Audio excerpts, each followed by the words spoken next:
The Routemasters by Andrew McGibbon. Episode 1, Taking the Michelangelo.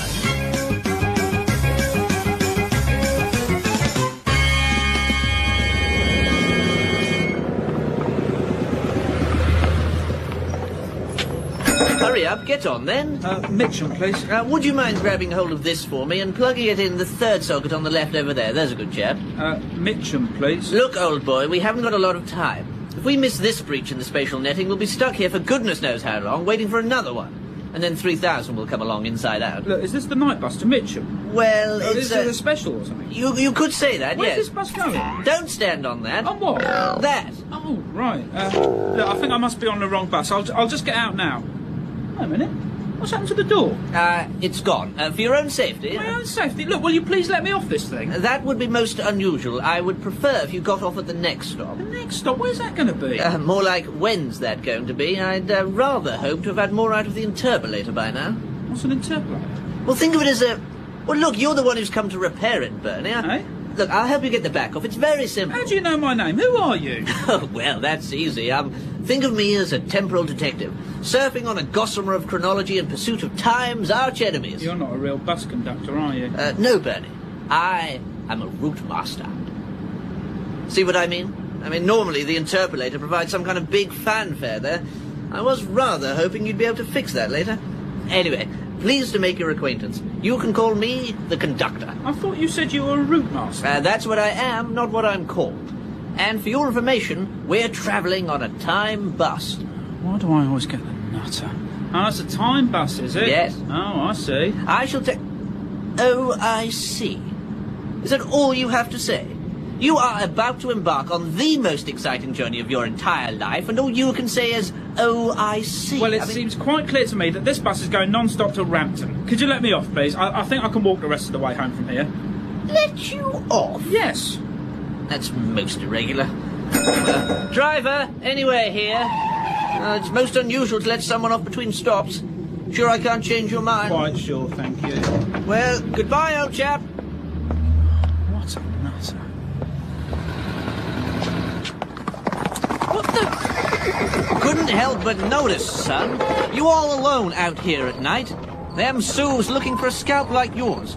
And if they don't get you, the coyotes will. I reckon you'd be better climbing on and coming with me if you know what's good for you, boy. It's you again, isn't it? You get to see a lot of faces out here, mister. I can't rightly recall seeing yours before. It is you under that crappy beard and moustache. No it ain't. Ow! I thought so. Look, whoever you are, look, just leave me alone. I just want to go home. I can't really do that, Bernie. Look, what do you want from me? Why do you keep following me around? Every time I see you, you're driving something different. Where'd you get this stagecoach from? Disneyland? I'll happily explain everything to you.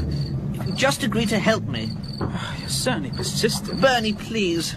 Just this once. Trust me. Look, if I help you, will you promise to go away and leave me alone? Yes. I promise. Right. Okay. Stay there, Bernie. I'll be right back.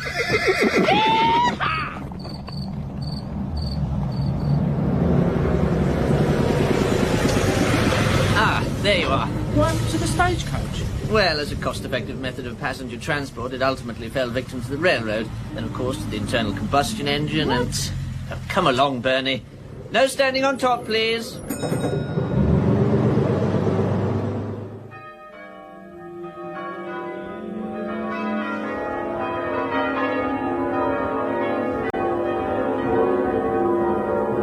Signor Michelangelo, I'm going home now. Do you need anything before I leave? No, but remember to bring me a sample of that great distemper Raphael of Urbino's been using. I'm quite sure he stole it from me. Two-faced lying queen. Okay, I see what I can do, mate. Don't you see what you can do, Carlo? Do what you can do. And not having that loathsome, preening artist wandering in to look at my ceiling and wandering out again with my paint and my ideas. Oh, this red is the wrong shade. Carlo, you idiot! Carlo, that you down there? You've mixed up the wrong red for the Erythraean sable. It makes her look like a Dutch eunuch with impetigo. Carlo, you there? Hello, who are you? What do you want? The chapel's not open yet. What's that? What are you doing? Es filosif.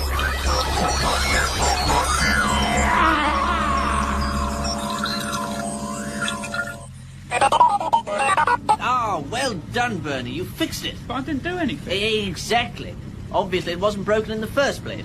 But it took a keen eye to realize that. You are a marvel. I know. He seems like a very nice young man. Most fortunate to have him on board. So you haven't got an accurate fix on them yet? Well, you'd better show me what you have. Conductor, why are you talking to a stylophone? The interpolator is consulting me, Bernie. Sit down and pay attention. You might learn something. Run your revision, interpolator. Take the Te Deum out of DIY and crucifix it and do Italia home and Cardinal Centre. Salve, salve, salve on paint in gloss, ergo shell and pater lustra. This week's offer. Buy a 5-litre economy Vatican of wallpaper paste and get a second absolution absolutely free. It's all at Do Italia for your Father, Son and Holy White Spirit. Open Redemptor Mundi. What was all that about? That, Bernie, takes us a little closer to where we need to be. What you have seen is a clue.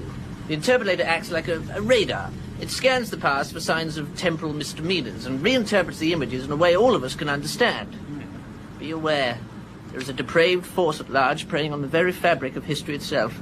His name is Raymond. Raymond? Oh, Raymond can take any form he chooses.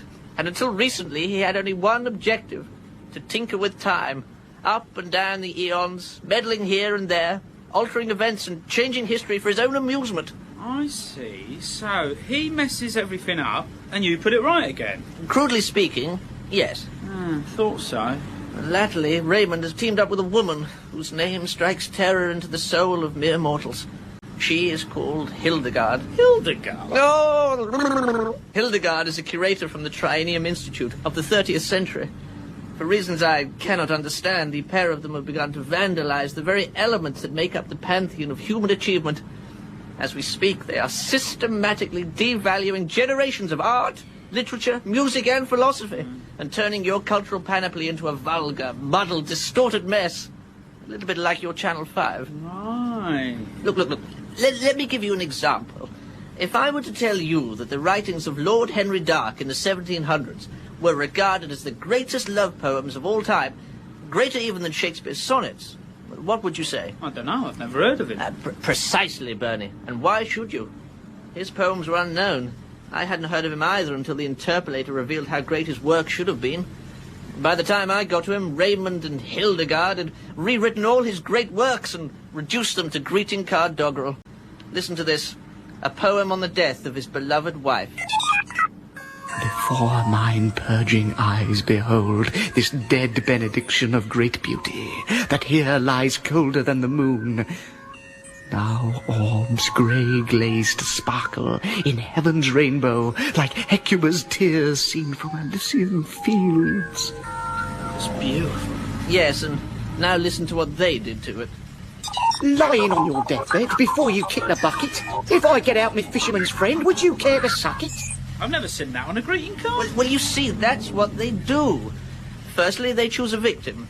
Raymond is transferred from his flask into the body. They let the poor fool display artistic promise and attract attention, and just as he or she is about to produce their finest work, they exterminate their spirit and rubbish them to obscurity. Oh, you mean like Chesney Hawkes? Yes, exactly like that.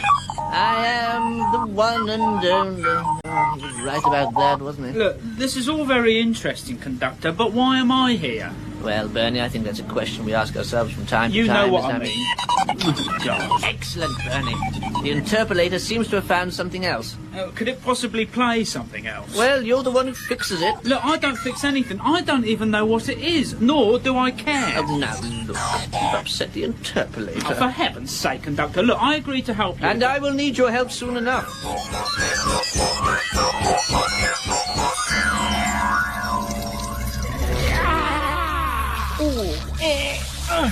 Oh, what a body this man has. And what a stiff neck, too. I've got paint all over me, and oh, pooh. He hasn't changed his grundies for a while either. Hilderghast, look at me. I'm Michelangelo, the artist, the sculptor, the intellectual, the poet. Michelangelo, the artist, the sculptor, the intellectual, is in this flask. You, my impish little imbecile, are simply occupying his body. Yes, but just look at his muscles and that big forehead. I tell you, Hilderghast, I'll be happy if I never have to go back in that flask again. Really? How very disappointing that would be. That's the proximity sensor. I'm not even on my back yet, and already I'm buggered. Nonsense. That meddlesome Routemasters is simply scanning the time routes. He's a long way from finding out where we are and whose body you've occupied. Don't underestimate him, Hilderghast. He rumbled me within minutes when I appeared on top of Mount Sinai. Well, perhaps that had something to do with the helicopter and megaphone you were using. Well, how was I to know the cloud was suddenly going to lift? Anyway, Moses couldn't hear me over the noise of the chopper. I think he just wrote down the first 10 things that came into his head. Look, if you do as I tell you, we can be out of here and on our way to another lucrative cultural nexus before anybody notices. You know, Hilderghast, I've said it before and I'll say it again. Together, we make quite a team. Just remember, without me, you'd still be 6 inches high and running around on your balls. You know, you can be very hurtful and cutting when you want to be. You love every minute of it. I know. Please don't ever stop. Oh, look, the Pope's Secretary Curcio and his cronies are coming. Now listen to me. Remember to act like the man whose body you've occupied. He is a person of great conviction and passion. His artistic domination of this century is without question. He also possesses a frightening temper and is given to fierce mood changes. So should I take this penny off, then? What do you think, Raymond? If you have to introduce me, say I'm your new assistant, Serena, from Reggio Emilia. And, oh God, he's climbing up. And don't forget, the Pope Julius II is your patron, so show his children... Maestro! How many times do I have to tell you, Curcio, that I do not appreciate these interruptions? I am like an artistic river. How can I possibly be expected to complete my work when idiots like you keep silting up my flow? Well, if this is an inconvenient time to discuss your work, I'm sure I can come back with your preliminary payment in, let's say, a month's time. No, you weren't bothering me at all, Curcio. In fact, it's always a joy to see you. I just get a bit wrapped up in Miss Sealing, that's all. Yeah, no kidding. And tell me, Maestro, who is this beautiful young flower assisting you this fine morning? Yes, my assistant, Secretia. She's very good at wiping off my brush. Well, Secretia, I never knew the Maestro displayed such good taste when it came to attractive young ladies. Come to think of it, he's never displayed any interest in women whatsoever. Hilderghast, you never told me I was occupying the body of a sucking great iron. I hope I don't have to use the back entrance to get out. Oh! My master's taste in all things, my good Lord Curcio, is based purely upon his need for constant artistic enlightenment through platonic relationships. And my name is Serena. Quite right, Secretia. Now, go and get us some red wine, will you? How now, Curcio? What brings you to the lowly battle vault that is my tormented canvas? Oh, I'm here to tell you that your patron and my master, His Holiness Pope Julius II, will be arriving to inspect your work later today. He's expressed concern about the colors you've used on some of the cherubim and seraphim. Look, I'm the artist here. The Pope can go and touch up someone else's cherubs, but he's not tinkering with mine. Relax, Maestro. It's a mere trifle. He cannot wait to see the progress of his glorious commission. He can rest assured that his commission will certainly be one of the most radical and unexpected of its time. That's for sure. Now, where's my money? Huh? What money? You said you had a preliminary payment for me? Did I say that? Unfortunately, I was lying. Later, Maestro, and good day to you, fair Secretia. Serena. Whatever. What a tight-fisted, pen-pushing, paper ring burner. Look, my little darling moron, we don't need their money. Now you're occupying Michelangelo's body. We are in possession of far greater coinage. A bit of loose change is very useful. You try eating lunch round here and then saying, sorry, hope you don't mind, but could you change this? Only I haven't anything smaller than my essence of greatness. You really are a curious little cretin, aren't you? Oh, stop it, Hilderghast. So, this is what you do all day, is it? Don't fiddle with that, Bernie, you'll Stand break here it. hunched in a stairwell as the bus goes backwards and forwards, watching your so-called interpolator. I mean, what about your driver? He must get pretty fed up. What did you say? You know, your driver, the bloke in the cab at the front of the bus with the blind pulled down, what about him? I'd rather you didn't talk about the driver. Oh, a bit touchy there. Don't mention the driver again. Why? Please, Bernie, some things are better left unsaid. Look, how do I know we're travelling through time anyway? I mean, it's just a bus, isn't it? How can you prove... Bernie, I'm a little pressed for time, and as you can see... But if you can travel through time, then you can't be pressed for it, can you? Okay, you've got a point. Driver, stop the bus. Interpolator, create a sequenced heterodyne inertial time plug. Hey, conductor, that's... I know what it spells, Bernie, It's what it does that matters. Right. There we are. Happy now? What do you mean?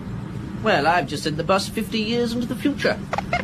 Well, it doesn't look any different outside. Of course it doesn't. It's Mitcham. Yeah, but how do you know we've travelled through time? Because your fare's just gone up 7 quid in 15 seconds. Now, come on, pay up or I have to throw you off.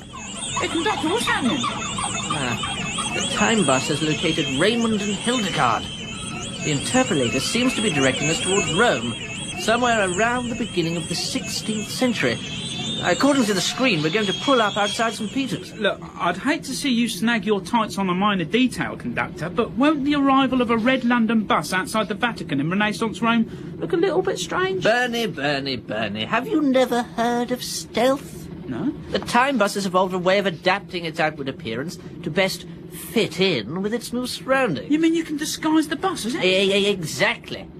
How do you think I was able to appear as a bus 1 minute and a stagecoach the next? Well, it was rather a good trick. You see. The time bus is fitted with temporal blenders, Bernie.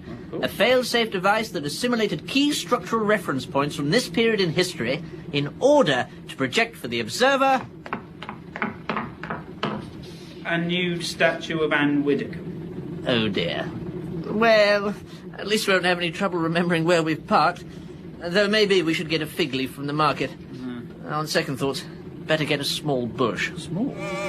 Our friend, the conductor, is closing in, and you've only managed to paint one corner of the ceiling. But we don't have time to make it beautiful. Well, I don't see you rushing to help.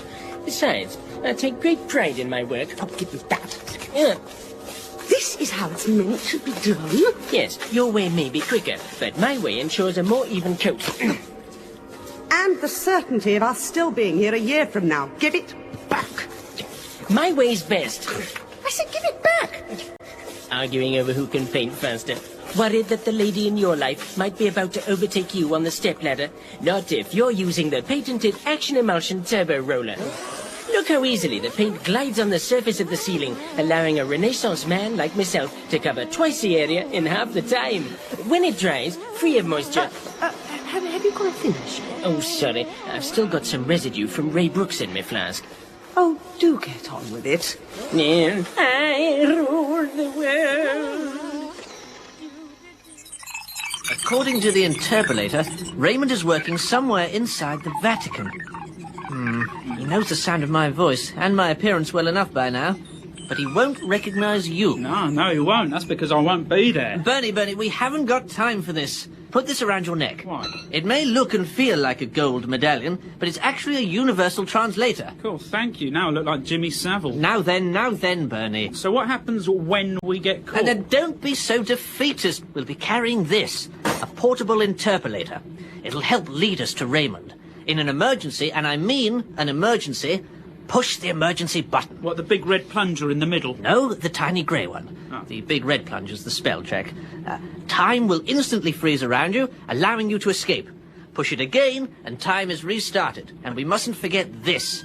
A fully charged transient isolation skirt. What does that do? It reverses time inside any area you pointed at. Very useful for getting rid of graffiti.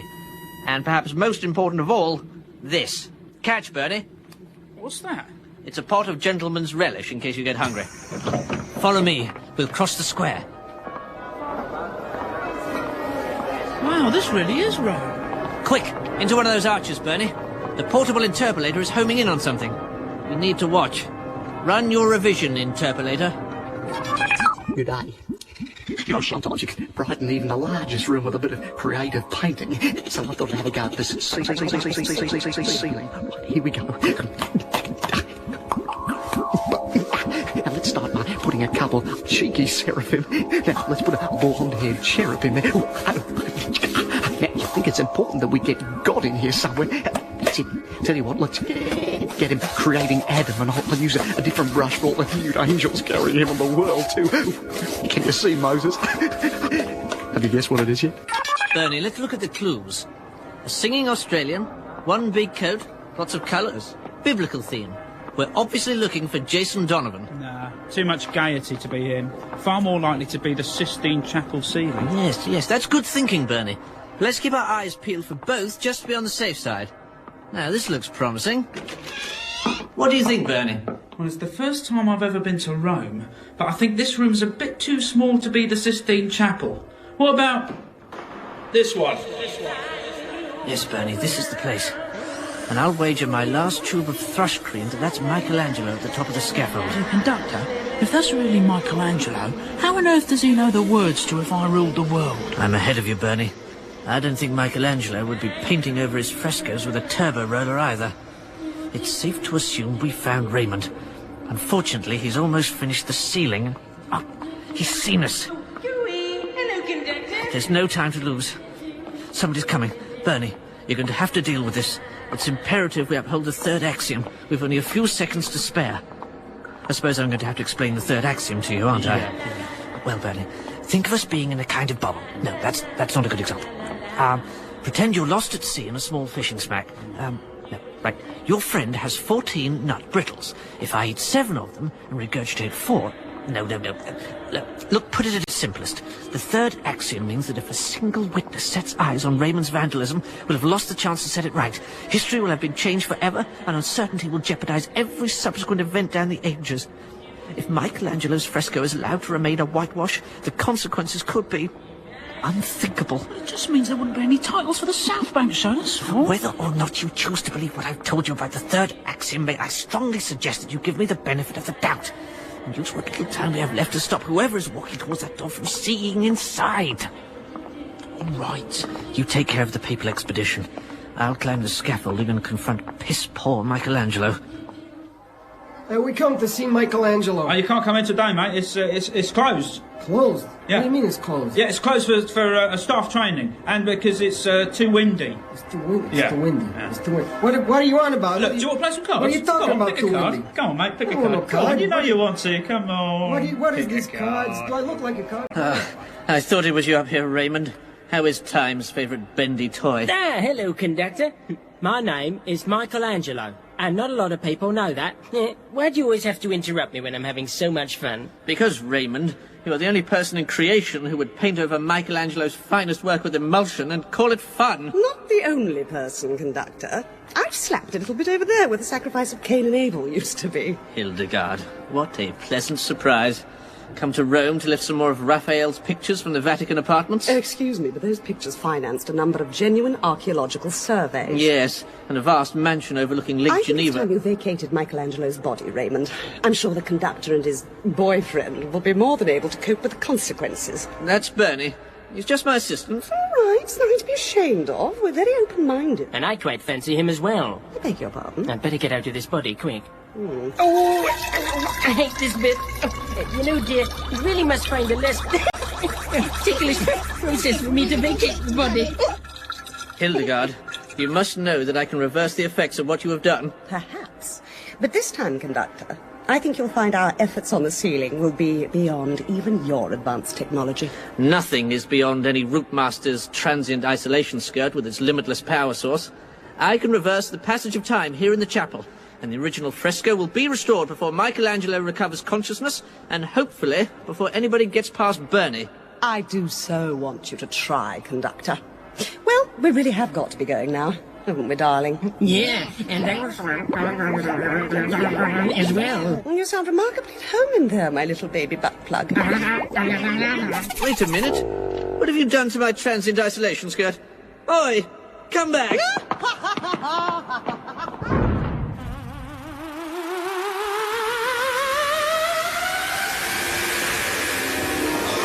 Conductor!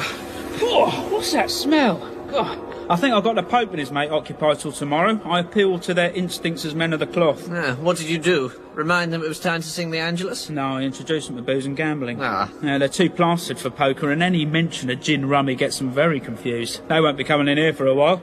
Here, Conductor, what's that? Hildegard. Yes, Bernie. What's wrong? Oh, she's managed to render my isolation skirt utterly useless. How? Look on the walkway. See? Oh, yeah. It's like cheese. 1-inch square blocks of unpasteurized Cumbrian blue vena, to be precise. Plays havoc with the skirt's retro-sequencing. Yeah, of course it does. Michelangelo's coming round. Well, there's only one thing we can do, Bernie. Oh, sorry, Maestro. Bernie, hit the emergency button on the portable interpolator. Right. Cucumber. C-U-C-U-M-B-R. Oh, that's how you spell it. The little grey button? Oh, yeah. Cool! Everything's frozen except for us. Here, wait a minute. If you were going to freeze time anyway, why'd you have to hit Michelangelo? Because the smug bastard was asking for it. Too clever by half. Deserved a good smack, I thought. For once, I think I agree with you there. Oh, look at the ceiling. How are you going to repair this lot? The art master of Chelsea's Sistine Chapel painting by number skit. What could be simpler? Close the curtains. Position the spectral projector provided on your bedroom carpet. On the ceiling, you can clearly see the outline of the Sistine Chapel. Using the paint provided, match each section of the ceiling with your bedroom ceiling must be no smaller than 4,000 square feet. Warning, you may have to take Thursdays off for the next 5 years to fully appreciate this product. Not available in Muslim. Brilliant! That's it. The interpolator can project this stencil outline of Michelangelo's work onto the ceiling. All we have to do is paint in the colours. Conductor, that could take forever. Yes? Oh, it's back. Stop complaining. We're almost finished. However, there does appear to be a slight problem. What's that? The hands of God and Adam aren't touching. What's wrong with that? No, that's not all, Bernie. I ran out of flesh number 12, and I've had to paint God's fingernails black. Well, at least it's stylish. Oh, well. We'll just have to leave it. Michelangelo, your ceiling is beyond comparison. This is a work of such monumental beauty. Grazie, Holy Father. Are you not happy with your work, Maestro? No, I am. It is just that I thought I had God and Adam shaking hands. You know, welcome to the world. Well, now I don't know what to do. I could put a fork of lightning between their fingers. No, that would be stupid. But then again... I still don't understand. How are we going to account for the nude statue of Anne Widdecombe, Conductor? I mean, it hardly went unnoticed. I think most Romans will be only too happy to see the back of it, which is infinitely more attractive than the front. Well, Conductor, I think I've had enough excitement for one night, so if you don't mind, I'd quite like to go home now. Oh, dear. I'm afraid we're going to have to take a little detour. Oh, no, not again. In that episode of The Routemasters by Andrew McGibbon, Amanda Donohoe was Hilderghast, Andrew McGibbon was Raymond, Carl Minns was the conductor, Owen Evans was Bernie, Andy Mulligan was Michelangelo, Dan Friedman was Curcio and Carlo, and Alex Lowe was the voice of the interpolator. The theme tune was written by Ozzy Temple and other original music by Nick Romero. Additional material was written by Rob Colley and Kevin Greening. The programme was produced and directed by Julian Mayers.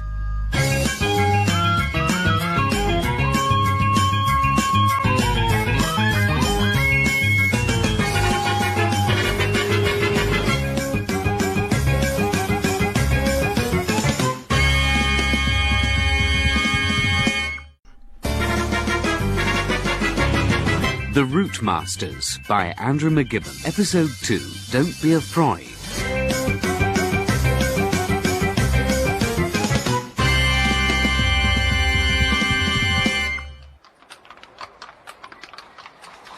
Please, you must understand. It's very urgent. I'm in a terrible way. But you're not a regular patient. We have no record of you, Frau... Braun. Frau Hilderghast Braun. Well, Frau Braun, why don't you take a seat and I'll go and have a word with Sigmund. But he's not inclined to take new patients without a recommendation first. Oh, thank you, thank you. Hilderghast, you've got to let me out of this flask. I'm going to put my cork in here. The process of transmutation cannot begin until we are in the same room as Sigmund Freud, so you'll just have to hold on, my darling. But I haven't been since we left the Sistine Chapel, and I'm bursting now. My sweet liquid moron, you cannot be bursting. You haven't got anything to burst. You're simply a tube of plasma, a moist voice in a sealed vial. Well, why didn't they design it like a soda siphon? At least when I'm desperate, I could squirt off into a vodka. Oh, shh. No, don't say that. You make me want to go even more. Quiet. He's very busy. He cannot see you today. You will have to make an appointment. Oh, but please, you must understand. My condition is critical. I've got to see Dr. Freud immediately. And I've got to go for a slash. Who said that? You can hear him, too. You see, there's a person inside of me trying to get out. Please help me. Look, you wrinkly old bag. How would you like me to leave a permanent stain on your Wilton? Please help. Get him out of me. Sigmund, I think you had better have a look at this woman. Come in, please. Quickly. Go into his study. Thank you. About bloody time, too. Sigmund? Sigmund? Is everything all right? Sigmund, what's happening in there? Well, Frau Braun, come back again after lunch and we'll continue the treatment. Yes, Dr. Freud, and thank you. Oh, it was my pleasure. I never thought transference could be so much fun. Sigmund, what happened in there? Oh, I opened the window and a gust of wind blew off some of my knickknacks. But Sigmund, you never opened the windows in your study? Well, you know, sometimes you have to strike out against tradition, Betty. I'm Martha, your wife. Who is Betty? Who the devil are you? And what do you call that? Do you not recognize Herr Grubermann, Sigmund? He's one of your patients, and that is his zither. You came thither to dither with your zither, did you? Well, I'll be back to see you later, Herr Grubermann. Conductor? Yes, Bernie? Where are we going? I'm not sure. The interpolator will tell us something in due course. Where are we going? I've just told you, Bernie, I'm not sure yet. Where are we going? Bernie, what is wrong with you? Why are you asking me the same question? Where are we going? Bernie, have you Where are we going? Don't give me that. Where are we going? I've told you before about tinkering with the controls of a translator. Once you switch in the subject loop discharge setting, it can be impossible to get it to stop. Where are we going? It might be important for you to hunt down Raymond and Hilderghast, Conductor, but you promised to take me home as soon as we'd finished restoring the Sistine Chapel. Where are we going? I'm sorry, I'm bored and fed up. Well, that may be so, Bernie. Where are we going? Being bored doesn't mean you can jam me up a vital piece of... Where are we going? Equipment. There. Where are we going? Oh, bugger. Look, Conductor, I want to go home. I'm no hero.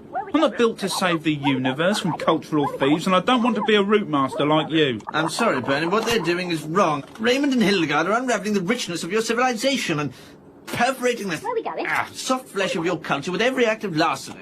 A few pricks here and there might not add up to much, but soon there's prick after prick after prick. And finally, those little pricks tear the flesh apart. Oh, dear. Now the translator's talking in poodle. Yeah, I know. Let's turn on the other translator and see what this one's saying. Bernie, for heaven's sake. I want to go for a walk. I want to go for a walk. Wow, that's cool. I can talk to the animals. I want to eat. There's a bitch over there. That's a bitch, that is. I like Bernie, will you get this thing off me? like that bitch. It's cocking itself against my leg. You must be on heat, Conductor. You make a I'm going lovely to couple. smell her It's not designed to try and copulate with Do me. you want to It's a smell my translator. bottom? Tell it to Go get on, down. smell Get my down. bottom. Oh dear, my master's angry. I'm scared I might do a poo. I hope he doesn't rub my nose in it. Doesn't anyone want to smell my bottom? Give me that. And that's for this one. Now, Bernie, if you're bored, why don't you watch a quasi-dimensional thought lozenge? You what?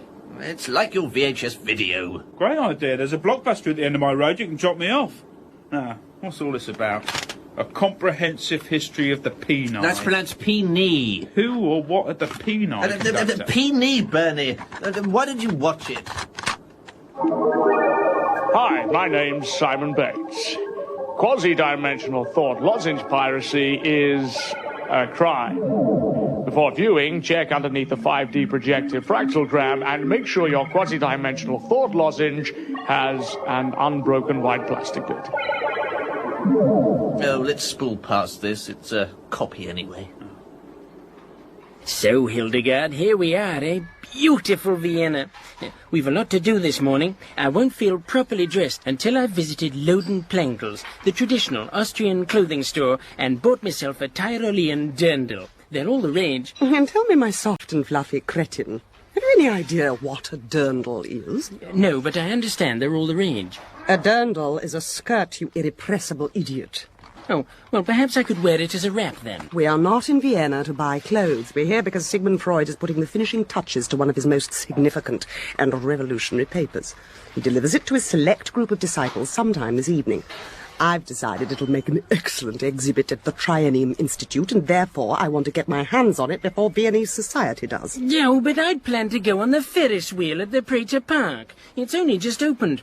I want to feel the wind blowing up my dander. When we've got what we came for, then I'll take you for a ride on the Ferris wheel. You know, Hilderghast, it's hard to find the words to say what you mean to me. How about my entire existence and everything I've ever done or ever will do? Well, that's more words than I'd have used. Excuse me, Sigmund. It's really you? What? Oh, yes, it's me. I'm sorry, but I don't know your name. I'm Jung. Really? Well, you're no spring chicken from where I'm sitting. No, I'm Carl Gustav Jung.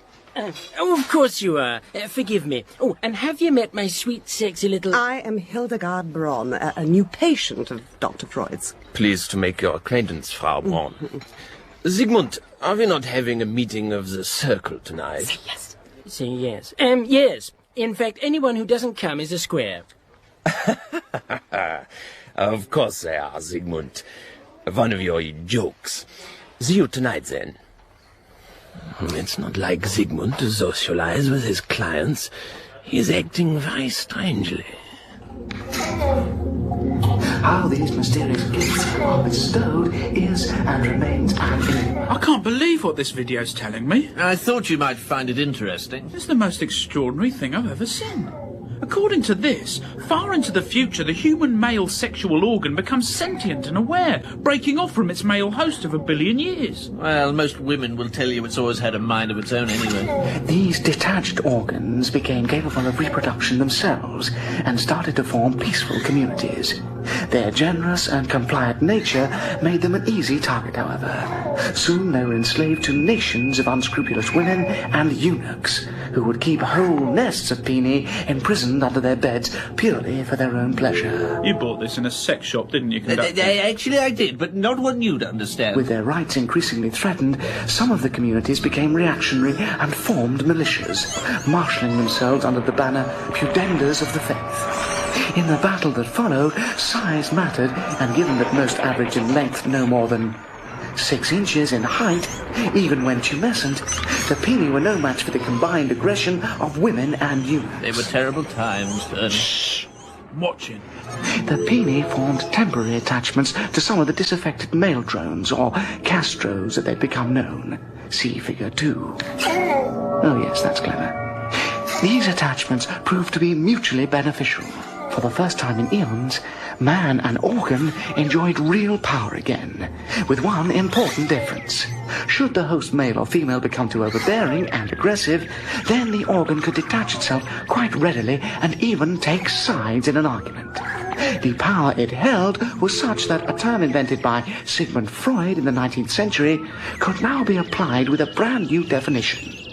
Penis envy. Sorry, Bernie, you'll have to watch the rest of this another time. Well, I was really enjoying that. Maybe so, but the interpolator picked up another deviation in the temporal flux, which can only be the work of Raymond.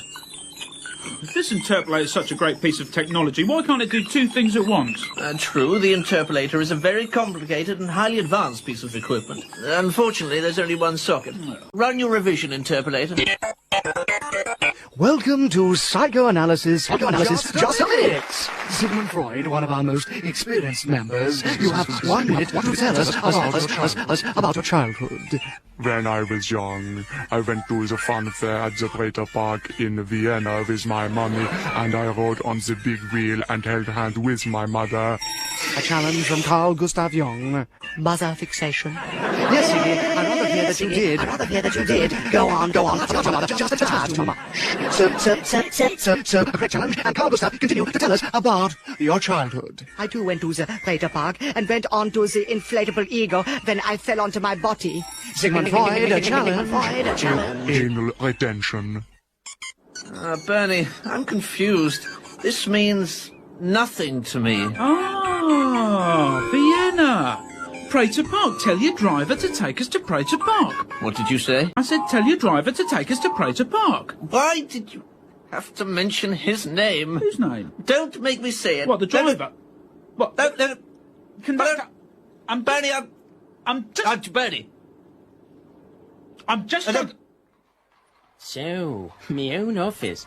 I've always wanted me own office. Just a shame it's someone else's. What does this do?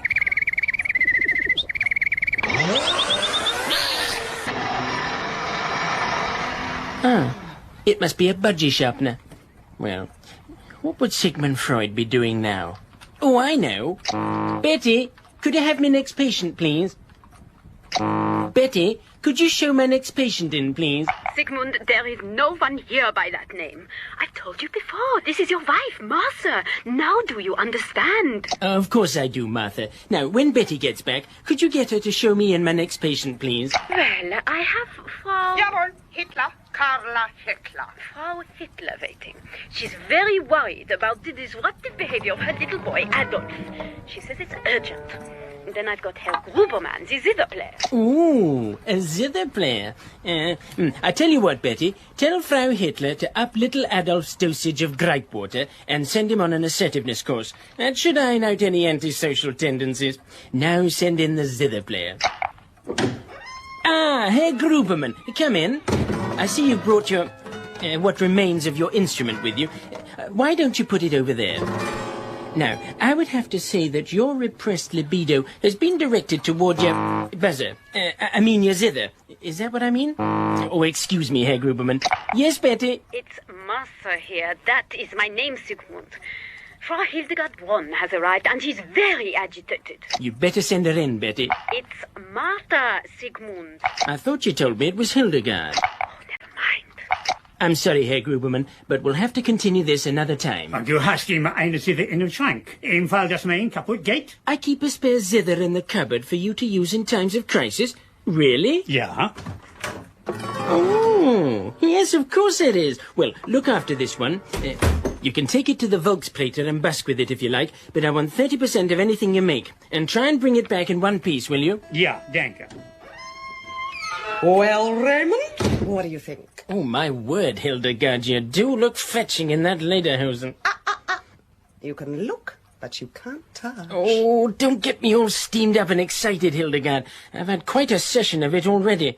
Megalomanic tendencies, broken zithers, someone called Betty who claims she's my wife Martha. She is your wife, Martha. Freud is a happily married man, you cosmic imbecile. Well, if she's my Martha, where's my father? Get it? I also brought a bullwhip. Yeah, so I see. It complements the rest of your outfit, though maybe it should dangle off the hip a bit more. My sugar-coated astral jellyfish, I know you find it hard, but please try and hold on to the rail. In less than 2 hours, all 6 members of Freud's inner circle will assemble here in his study. Oh, that's going to be awkward. There's only one chair and a couch. I better have a word with Betty. I told you her name is Martha, and the seating is not important. But I think No, we should... Raymond. No, but really... I said no. Tonight, Freud will read extracts from his paper on telepathy and telekinesis. We have to find it. Then what? Then we can have some fun, Raymond. Oh, I do like having fun with you. It doesn't involve that whip by any chance. Why, my sweetheart, would you like it to? Oh, just stop it, Hildegard. Yes, well, the kind of fun I'm thinking of will give us more than just instant pleasure, my love.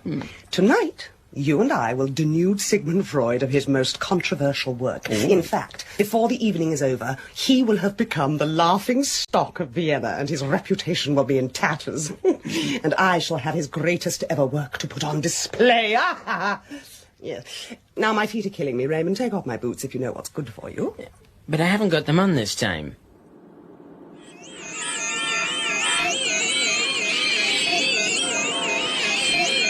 Ah, here we are, Bernie. We've arrived in Vienna. Here, shall we go for a walk in the cold air? But Bernie, we haven't got time for that. And the interpolator screen's gone all fuzzy. Oh, the image has gone. Oh, you do know it then. Bernie, this time I'm confident that the temporal blenders will disguise the time bus in a manner discreet to its location. We're pulling up to the funfair, conductor. Hey, conductor, why are we vibrating? Why don't you have a look outside? I'll open the door for you. I'll be happy to. I'm beginning to feel a bit sick anyway. What can you see, Bernie? Have the temporal blenders provided us with appropriate camouflage? No. A bouncy castle, complete with compressor. Oh, bugger. Well, at least it's got the fairground bit right. And it explains why we're vibrating. And then nevertheless, we have a problem. The interpolator has directed the time bus to Vienna for a reason. But I shall have no idea why we are here or who Raymond is occupying. Here you are, Bernie. The portable interpolator should help us to locate Raymond.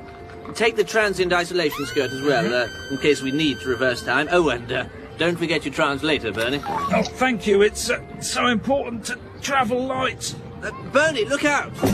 Warum passt du nicht auch hoch, du Gast, du blöder Hund? I didn't see you, I'm sorry. Ich bin blind, aber hier Kinder hab doch Augen.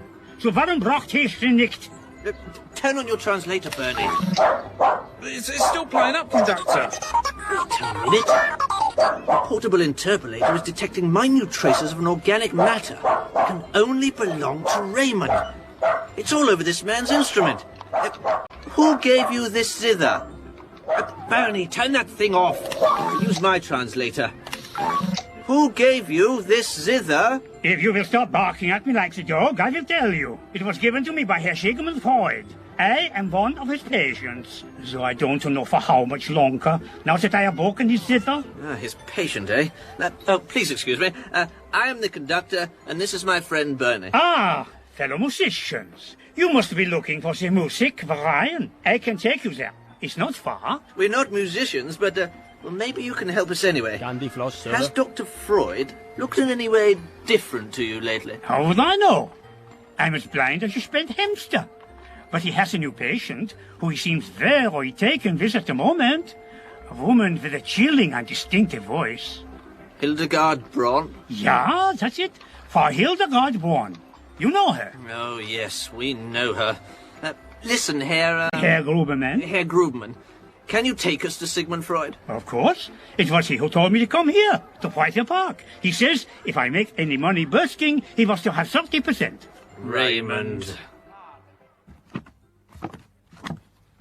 Hildegard, I've looked right through this bookcase. There's no sign of his paper. But it must be here somewhere. Why is it so important, Hildegard? Because, my darling spongiform jello head, Freud will reveal this evening that the human brain possesses the capacity to transfer thoughts from one mind to another, and the power even to move objects using a hidden part of the subconscious alone. Ah, so you mean I could put the idea in someone's mind to go to the cake shop and buy me a slice of Fackertort. That's a poppy seed crust pastry with cream cheese. Then, whilst they're having a coffee, I can use my mind to bring the Fackertort. What are you talking about? It's a poppy seed crust pastry with cream cheese. To the study, without the need for anyone to carry it back. That's fantastic, Hildegard. It'll revolutionize the cake industry. Just find the paper, Raymond. Whatever you say, sexy. Idiot. I must say, Herr Grumman, for a man who cannot see, you move at great speed through these streets. I've been blind a while now, but according to Sigmund, I can see more clearly than anyone with eyes. Ow! Why should Sigmund Freud express such an interest in you?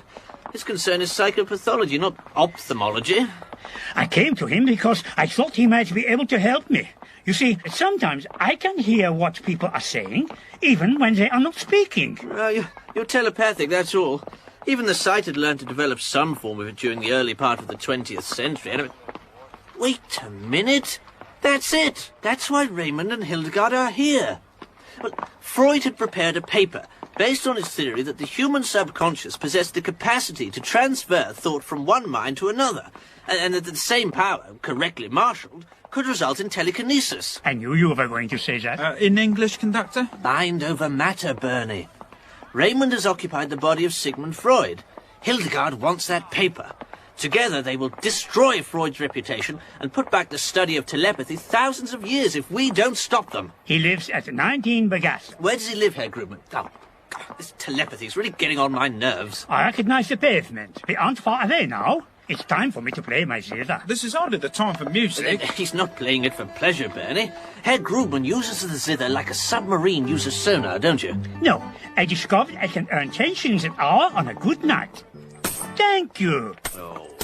Oh, get off, you smart ass Austrian minstrel. What does that mean, conductor? Yes. Bernie? I don't know why. Gentlemen, attention please. I'd like to start by saying thank you for coming.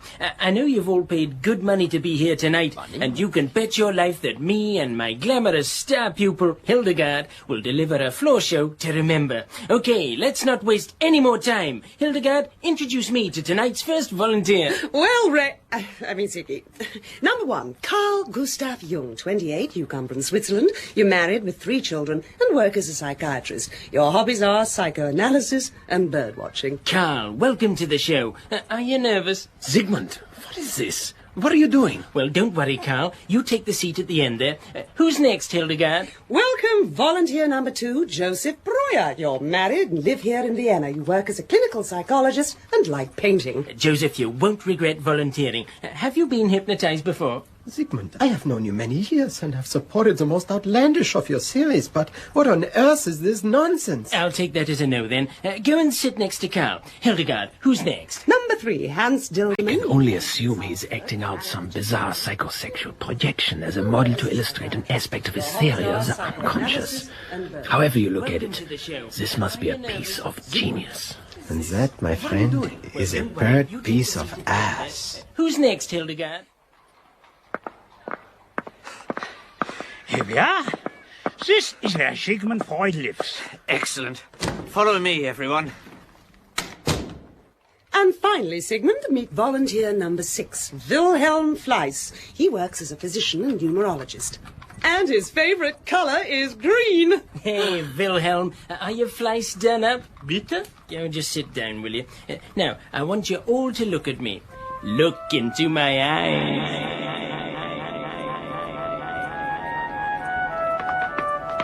Oh, this is ridiculous. How much further up these stairs do we have to go? I don't know why we're going up them. Freud lives on the ground floor. Oh, well, why didn't you say that?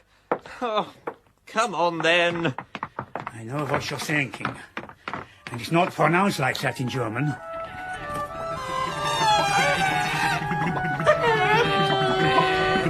Now, Carl Jung, I want you to imagine that you're a steam engine at the head of the overnight train from Freiburg to Vienna. Very good. Well, that's all of them, Hilderghast. I'm a born hypnotist. Raymond, my darling, behold, isn't this beautiful? Yeah. Sigmund Freud's most dedicated disciples, the cream of Vienna's psychoanalysts, reduced to gibbering idiots. Look at them. Now, did you find Freud's paper? Yeah, here it is, Hilderghast. I couldn't understand a word of it. His English is unreadable. That's because it's written in German, you inflatable fleshy fool. Right. It is now time for you to leave Freud's body. Hurry. I wish this process didn't make me giggle so much. Just get on with it. I'd like to be gone before that malodorous time janitor gets here and starts swinging his chain. You're a little late for that, Hilderghast. Conductor, what a pleasant surprise. I was wondering when you'd show up.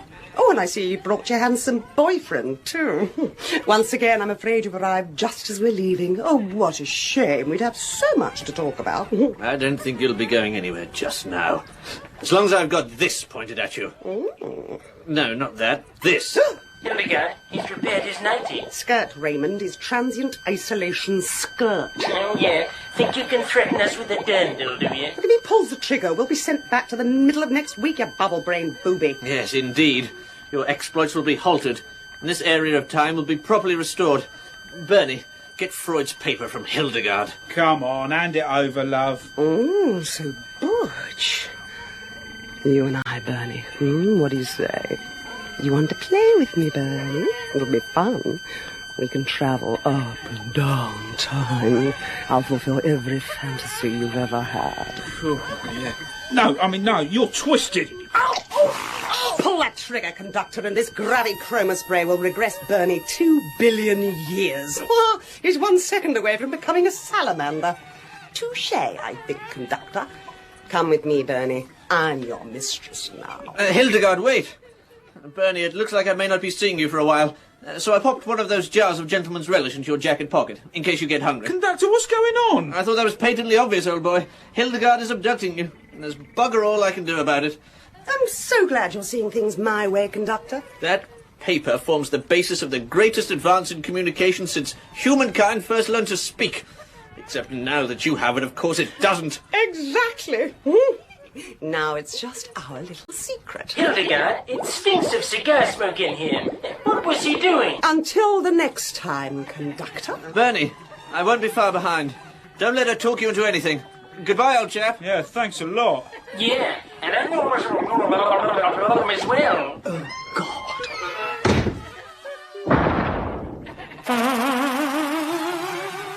Oh, my head. What happened? Carl Gustav, Wilhelm, Joseph. Why are you acting so strangely? And Herr Grubermann, what are you doing here? Herr Grubermann, stand next to me. What happened? I'll explain in more detail later. I know you cannot see it with your eyes, but, well, apart from us, everyone here has been frozen in time by me. But first you have to help me again. But how can I help you? You heard Hilderghast.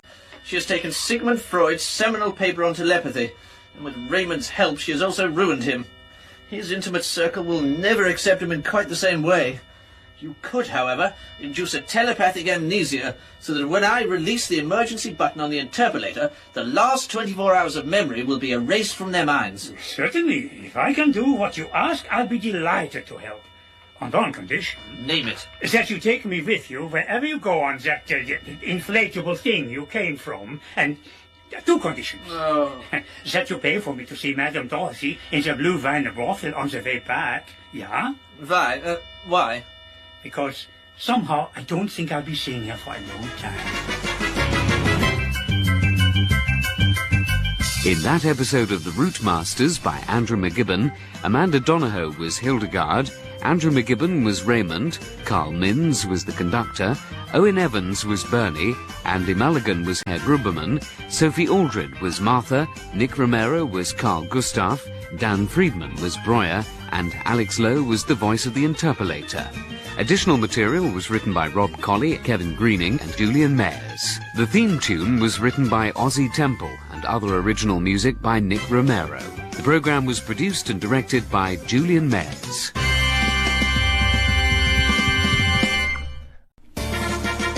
Excuse me, can we just stop it there? I thought I'd just do a quick recap. Right. Bernie has been trying to get home to the 20th century ever since he mistook the time bus for a night bus to Mitcham.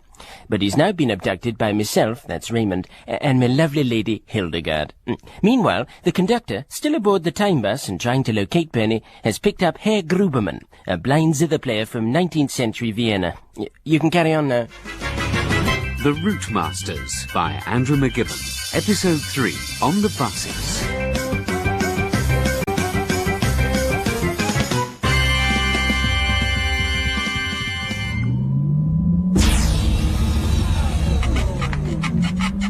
There we are, Bernie. Not too tight, I hope. Where are you taking me? Why have you tied me to this chair with fluffy pink rope? Well, that's hardly the way to talk to your new host. We want to make you comfortable. After all, you could be spending some time with me. And me. This is my transporter, after all. Isn't it, darling? Yes, darling. Mind you, before I met Hilderghast, my time tube was a tip. I tell you, this place needed a woman's touch, and since my golden lady arrived, everything's been spick and span. She's even added some feminine things, though bulkhead-mounted foot irons and wrist restraints seem a strange choice for a woman of today. Oh, shut up, Raymond. Do you mean that? One more word, Raymond, and I'll desiccate you. I thought you did. You two are like some sort of sick double act. Oh, do you think so? Hilderghast's got quite a good voice, but my tap's not what it used to be. You're a knob. You're very kind. I could curse myself for letting Bernie fall into Hilderghast's hands. He's an innocent participant. You must not blame yourself. I'm sure he's perfectly safe. Herr Grubermann, I cannot thank you enough. Conductor, it was my pleasure. There is no one in the world who does it quite like Madame Dorothy. Is she not worth every shilling? Looking at Madame Dorothy, I think you have a distinct advantage being blind. And given the frequency of your visits, I wouldn't be surprised if that's how you went blind. Anyway, that wasn't what I was thanking you for. Without your telepathic skills, it is likely that Freud would have ended up the laughingstock of Vienna. It was nothing. Hardly nothing, Herr Grubermann. Hilderghast and Raymond turned Freud's inner circle of psychiatrists into a bunch of gibbering idiots. Inducing a state of 24-hour amnesia using telepathic suggestion was the only way to restore the status quo. On its own, that is an uncommon skill. Not one I would have associated with a blind zither player from 19th century Vienna. I haven't always been blind, Conductor, but I have myself suffered a curious amnesia as to what I was before the accident. Accident? Yes, Conductor. I was knocked over by a tram, rather like the one you and I are sitting in now. This isn't a tram, Herr Grubermann. You're travelling on a time bus, and I am a Routemasters. Well, that's an improvement. Can you remember what happened? Some of it is very hazy. It was Christmas Eve. I just been to the loading Planken to buy my wife a dirndl. They're all the rage in Vienna. I recall looking both ways as I crossed the street, like you do, and... Yes? And... Yes? To be honest, it would be a lot easier without that awful music. Interpolator. Thank you. Carry on. Well, I swear this tram just appears from nowhere, right in front of me. The last thing I saw with my own eyes were these lights, brighter than I have ever seen. 2 of them. Then everything went black. And that was how it has been ever since. What about your telepathy? It was only afterwards I started to see and feel things in my mind. I could hear what people were saying and see what they were doing. I was given a zither by a dying street entertainer, and I have learned to play it with some skill. To be honest, Herr Gruberman, it's not much of a skill you've acquired. You can only play one tune. Maybe. But that tune has kept me from starving to death, and it's kept me sane. The trouble is, I keep crashing into people. It worries me, Herr Gruberman, that you were knocked over by a bus that was by your account not native to Vienna. Yes, but it was the 3 times that followed that did the real damage. Never mind. Just keep searching. He's bound to turn up somewhere. I hope I am not speaking out of turn, but I can't help noticing that you seem to be doing a lot of talking to a pipe organ, and it seems to be talking back to you. I'm sorry, I don't think you've been introduced. Herr Grubman, I would like you to meet the interpolator. I'm pleased to make your acquaintance. What a charming thing. An accordion that can talk to you. Perhaps I should give up playing the zither and get one of these. Herr Grubman, it's much more than just a musical instrument. Interpolator, run your revision. Here, lurking beneath the lush savannas of what was once the African continent, are the only surviving species of a once proud creature, the peony. Every 1,000 years, one of them undergoes a form of spiritual elevation. He is uplifted to a position of great power, given the gift of transmutation and the ability to travel through time. How these mysterious gifts are bestowed is and remains an enigma. But today we are fortunate enough to witness this rare event at first hand. And there, out of thousands gathered, we can see the one who is to be chosen.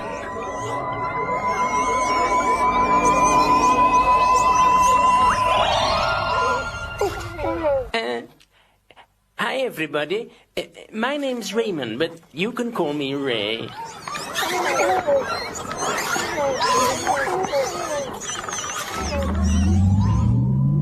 How much longer do you intend to keep me tied up? I'm so sorry, Bernie. I don't want to keep you imprisoned here. I simply have no option. But then, I'm a prisoner here too, you know. This is hardly a prison, Hilderghast. You've no idea what it's like being all alone inside this transporter. A woman gets, well, lonely. Look, why don't we talk it over somewhere more private? Like my chamber? I'll untie you. Though if you like, I can always tie you up again in there. I'm perfectly happy where I am, thank you. Hilderghast, what are you doing? Oh, stop blubbing, you jellied macro follicle, and let me get on. How can you seduce him right in front of me? Well, because I thought you might like to watch. Oh, well, that's different. For a moment, then, I thought I was experiencing the first flushes of deep, penetrating jealousy. Well, I just want to make you happy. Yeah. Bernie? Yeah, what? You really are something, Hilderghast. Don't you want to see the real woman underneath all these tight, restricting clothes? Oh, yeah, I'd love to. I mean, no, I wouldn't. Oh, go on, Bernie. I'll untie your knots if you promise to be a good boy. Raymond, monitor the controls for me. Where are you going? I'm going to entertain our guest. But you said I could watch. No, I said you could watch me seduce him. Now get back to the controls or I'll be forced to perforate your treacle vat. Come along, Bernie. Treacle vat. Jelly follicle. I'm a fine figure of a flask. She's so cruel and heartless. Mind you, that's one of the things I like about her most. You don't have to stand for that, you know. Who said that? I did. Who are you? I'm the other side of your personality. But I didn't think I had another side to my personality. Well, to be honest, you don't have much of a personality at all. So perhaps you should think of me as a divine spirit guiding you through this difficult time. Okay. What do you think I should do? You've been given the power to transfer yourself into anybody you want to. What would you rather be at this moment? Well, at this moment, I'd rather be... I see what you mean.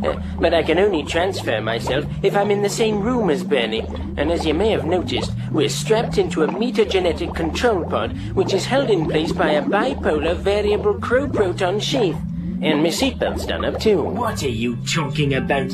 Have you no brains? Have you forgotten what you are?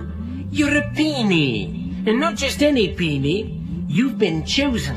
Hand-picked. You are the Peeny Weenie. The Peeny Weenie? Get out of me flask. Look, you don't have to occupy the body of another person just to feel alive. You can stand proud on your own too. Well, let's just say you can stand proud. You can show Hilderghast what you're really made of. Sounds interesting. What do I have to do? Listen to me and I'll tell you. Oh, I see.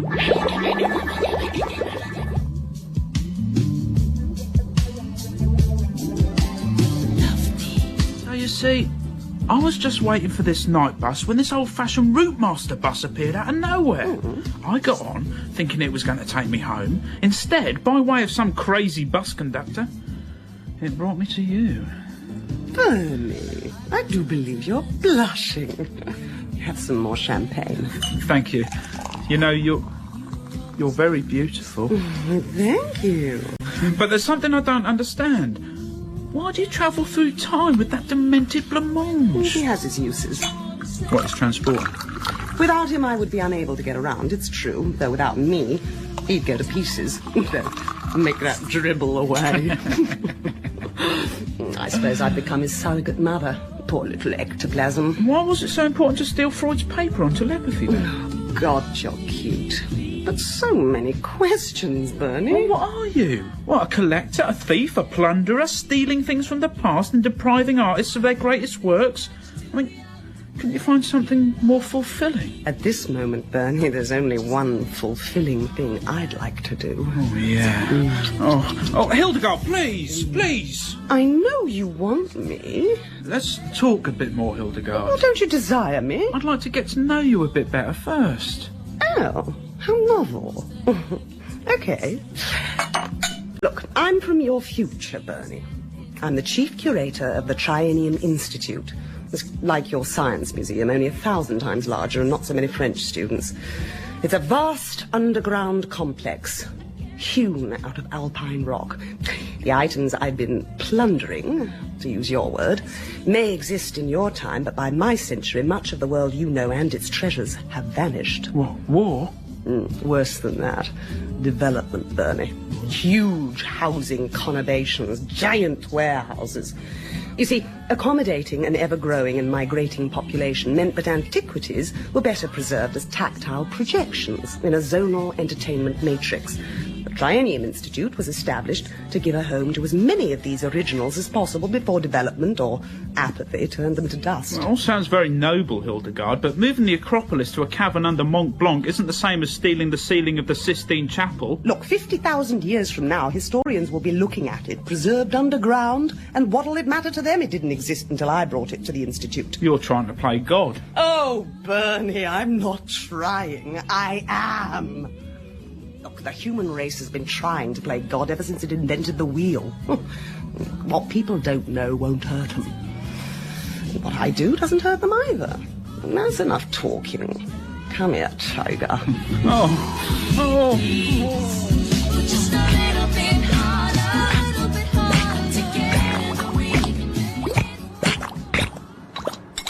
Here we go, Herr Grubman. Lunch. What is that? It's lunch. Isn't that enough? What colour is it? Lunch colour. Why would that matter to you? You can't see it anyway. No, conductor, but my sense of smell is more acute than yours. I can't eat it either.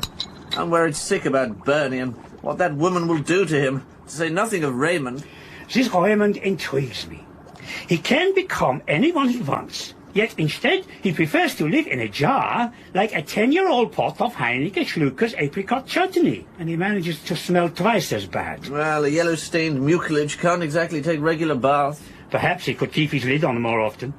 Stranger, though, is Hilderghast's voice. It seems very familiar to me. I don't see how. You couldn't possibly know her. Maybe it stirred something that hadn't been stirred for years, which is more than can be said for this gruel.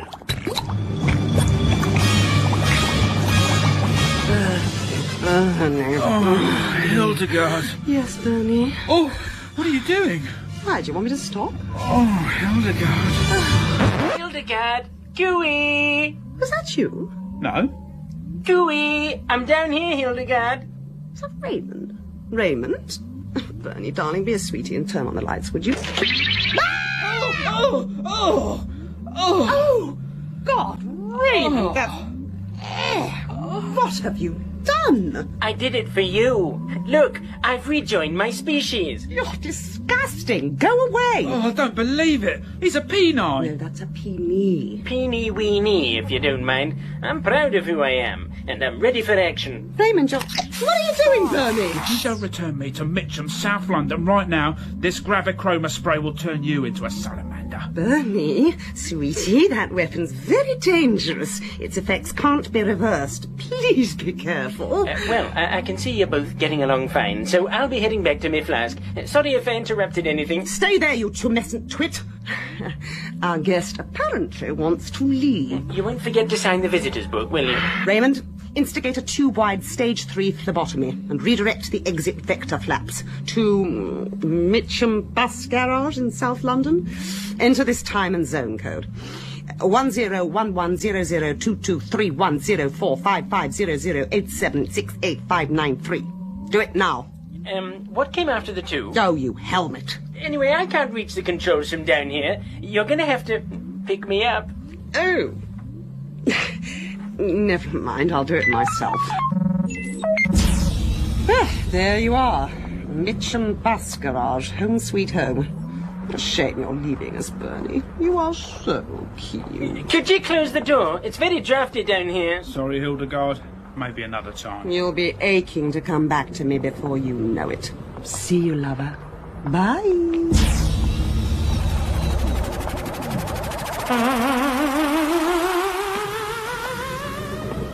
Oh, at last. So nice to be home. Good old Mitcham bus garage. Oi, mate. Excuse me, are you going to Mitcham Lane? Hello, Bernie. Hello, do I know you? Of course you do. I'm your driver. Come on in. Mitcham Lane, please. Mitcham Lane, Mitcham Lane. Yeah, Mitcham Lane. When is the bus leaving? When is the bus leaving? Oh, you're a one. Oi, watch out, here comes the supervisor. Oh, dear. What is going on? Hasn't this bus left, Theo? Oh, hark at him. Now, listen to me, sunshine.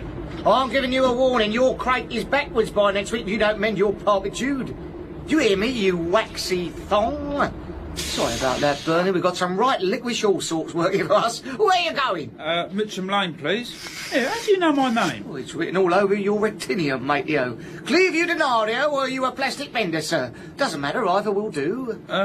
Why are you talking like that? Talking like what? Oh, never mind. Look, I've got a £1 coin here somewhere. Really? So you might want to keep that safe. Not many of those about. No, there won't be when we sign up for the Euro. All right, little squatting encyclopedia you are. Yeah. Mitcham Lane. Well, I'm going that way as it happens. I'll sit warm and moist if that's all right with you, sir. Come on, there's no one fretting a singe. We're late to you. Get this bus nodded. Why do I always sit next to the nutter? Next week, we'll have a go at Smack My Bitch Up for Recorder and Woodblock. But let's finish the programme by singing Everything We Practiced Today. 3, 4. Relax, don't do it. When you want to talk to me, talk to it. Relax, don't do it. When you want to... May I say, conductor, what an eminent tutelage I'm receiving from your marvel of a musical friend. I can almost play another tune on my zither. Listen. Yes, I think I preferred the original. Excellent. The interpolator has located Bernie. I can't imagine why they would want to go there either. There's nothing worth plundering. They've left him behind? Typical. We'd better get him before he's noticed. He's probably already very disorientated. I'm sorry, Herr Grubman, but I'm going to have to cut your lesson short. No matter, I've learned quite a lot already. Relax. That tune would send me to sleep. I won't make any money playing that one. Are you married, Bernie? No, I'm not. I am. You don't know what you're frying, matey-o. It's a cum call, I'll tell. Ah, she's a lovely mess, though. All creamy and spiked. The farchneck lang-hoppity crimble humble, sir. It's most keyhole. Look, I'm sorry, I don't want to be rude, but I've had quite a few days of this, and I'd just like to be left alone, please. Are you not finding me pleasing and entertaining, sir? Not really. In fact, I think you're a bore, actually. Bore? Bore? Bore?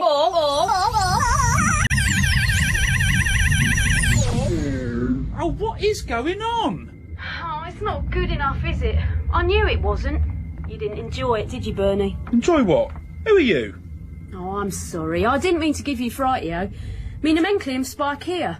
You're the first person to Venturo here in a week. You what? Why, is there a bus strike or something? What is a bus strike? What? You don't sound nativian to this, Conherb. Conherb? You're not from Greater Croydania. Croydania? Wow! You've no chip in bed. I thought you talked funny. What? You've no identio chip under skin. Get off my arm. Here, let me off this bus. Of course. I'm just saddled you didn't enjoy it. Enjoy what? The revision. You're not the only one. I just can't figure out where I climbed out of the graph. I thought people would flume to see what it was like to tilter on an old Londonian. This isn't a real bus, is it? No, of course not. And this isn't really Mitcham bus garage, is it? No. But it's as close as I could get from the granary pictures. What? You look a bit trophy. I'll get you a flip of Aqueous. Bubbly or still? Where the hell am I? Hell! That's a great word. You're inside the Greater Croydania Entombment Crucible. I've been bridging one of the coactive lozenges, with little success. So, this isn't South London? South! What a great word! London? Well, that was a long time ago. Well, what year is it? MMCCXXXV. In numbers? Oh, we're not allowed to use numbers in here. Wait, hang on, I can work it out. It's MMCCX... 2235?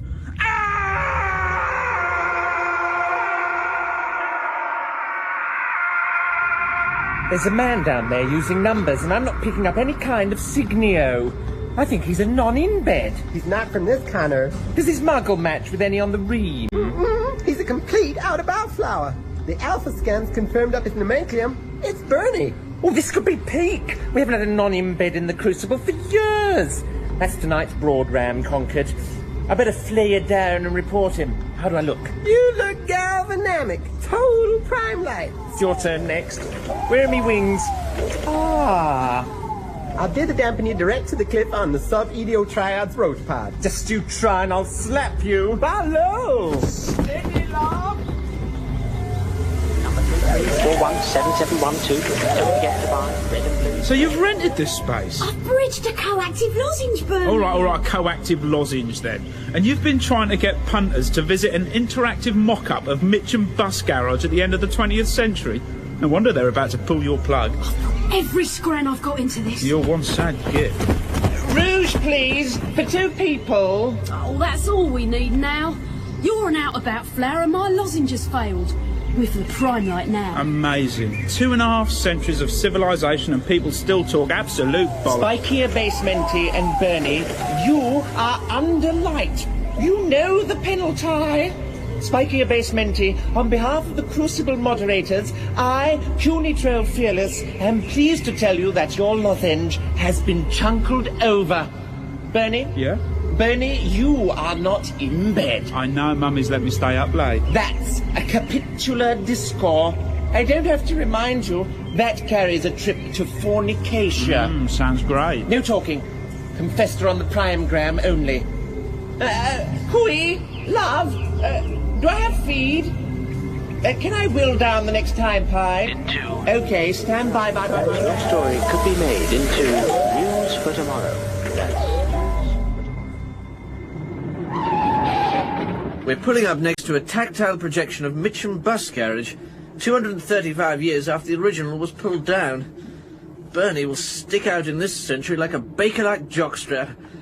Herr Grubman, I have to find him. Stay here and don't let anyone on. I'll be as quick as I can. Remember, don't let anyone on. I will do what you ask. So, it's just you and me, my wobbling wonderbox.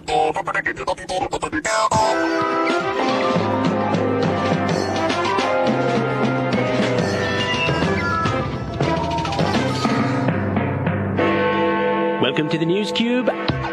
And we have some breaky-wakey news unchunkled some momentaires ago.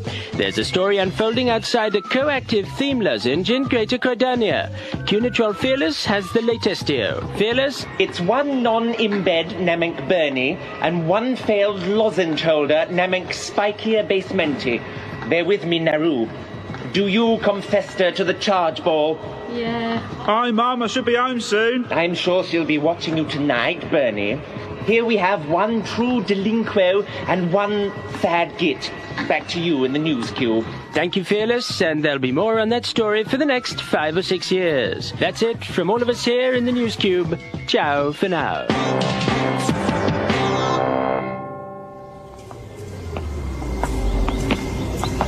Bernie, old chap, at last. Conductor, thank God you're here. How did you find me? Look in your pocket. The gentleman's relish? It acts as a temporal beacon. I'm glad it does something, because it tastes like shit. What are you with these two? They're both under my pressurity. I've got the placement in prime light. There's not security guardian. Why didn't you say that before? Follow! What did you tell me? I told him that you were under contract to another security guardian. Security guardian? I'll explain later.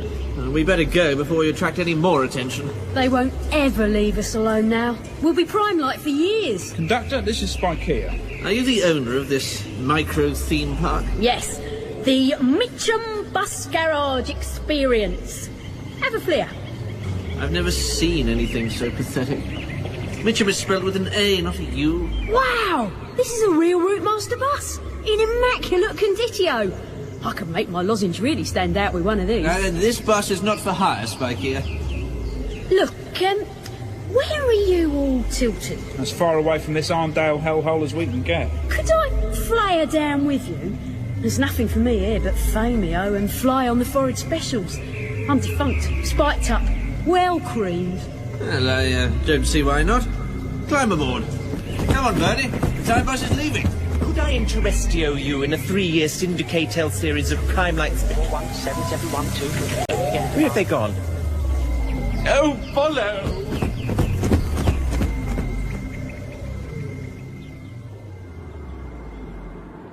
So, Conductor, you're saying that in the future, security guards or guardians act as news reporters for national networks and are paid a commission for every misfit they catch? No, it's far worse than that, Bernie. Think of those TV shows made up of security videos that are so popular in your time. By the year 2235, the only news available to citizens is that which shows other citizens being slightly less boring than they are. The crucible corporations don't want anything really important to stop people being entertained, as they say. Inevitably, the security guard of the late 20th century becomes the electronic news gatherer of this time period. And if you're caught doing anything out of the ordinary, you are punished by being made famous. They can turn the most boring, mediocre and uncharismatic person into entertainment. It's like being on the front page of The Sun newspaper every day for 2 years. And look what that did to Anthea Turner. Quite. Well, I suppose your driver's anxious to take me home, then. What did you say? I said your driver's anxious to take me home, then. I told you never to mention the driver. But why? Because. Yeah, but... No! Interpolator, what happened to you? Stop playing those awful tunes, that's what... No, Bernie, this is serious. Wow! Lookio! Herr Gruberman's instrument, it's motomorph into other woods. Sounds like a duck's full having an enema. We have to find out what's gone wrong. Driver, let's go. We'll get your voice back, my friend. Hold on tight, everyone. In that episode of The Routemasters by Andrew McGibbon, Amanda Donohoe was Hilderghast, Andrew McGibbon was Raymond, Carl Minns was the conductor, Owen Evans was Bernie, Andy Mulligan was Herr Gruberman, Sophie Aldred was Spikia, Nick Romero was the Cockney driver and Cunitrol Fearless, Dan Friedman was Cunitrol Brave, and Alex Lowe was the virtual inspector and the voice of the interpolator.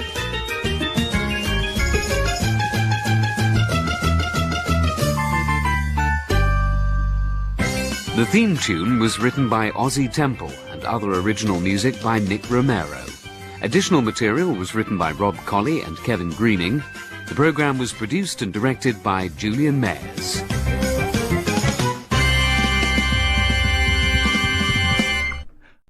Interpolator, What's happened to you? Stop playing those awful tunes, that's what... No, Bernie, this is serious. We have to find out what's gone wrong. Hold on tight, everyone.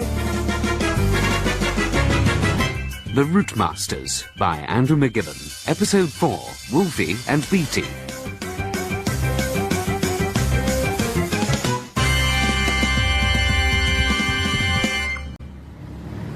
Can't see a damn thing in this cloud.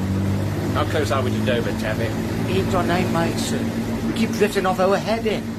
I think there's something wrong with the compass. Well, perhaps if you removed your magnetized picture of Vera Lynn from behind it, we might be able to find magnetic north. You come to choir practice tonight, sir? Sorry? Well, we need a good tenor like you. We lost 3 last night. Terrible it was. Taffy, I can't sing. And even if I could, the last thing I would ever want to do is join a Welsh male voice choir. Even for fun, and even if there's a war on. So there's no harm in asking? No, Taffy, there is harm in asking. I want you to promise that you will never ask me to come to choir practice ever again. Now, maintain 1,000 feet and keep a good lookout. I think it's time I checked on our passenger. Are you comfortable in the back there, Mr. Miller? Well, yes, but I don't know how long you can fly in this. How much longer will we be in the air? Only my band are waiting for me. See, I got the new arrangement for String of Pearls. At this rate, sir, I think we'll be on the ground in about 20 minutes. Or in the water in about 10.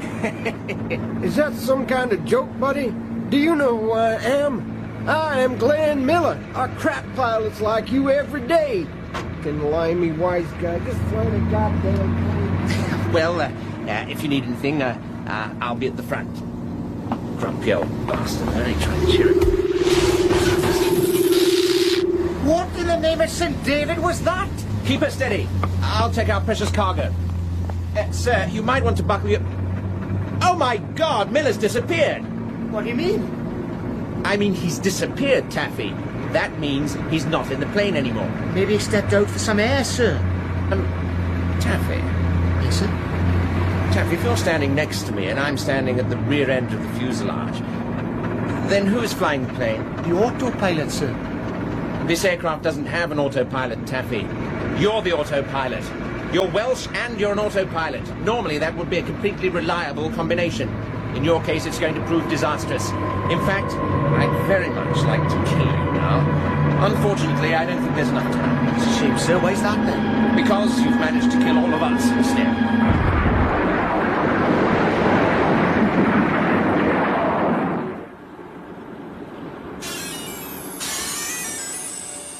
My poor interpolator. What could have happened?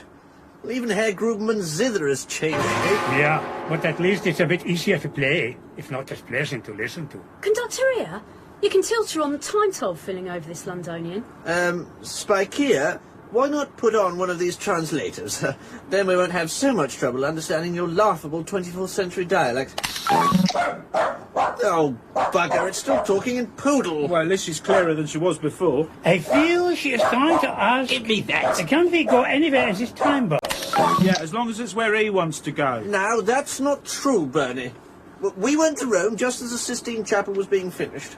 There aren't many people who can say they've done that. Yeah, but I didn't want to go there. Yes, but you quite enjoyed yourself, didn't you? I wanted to go home.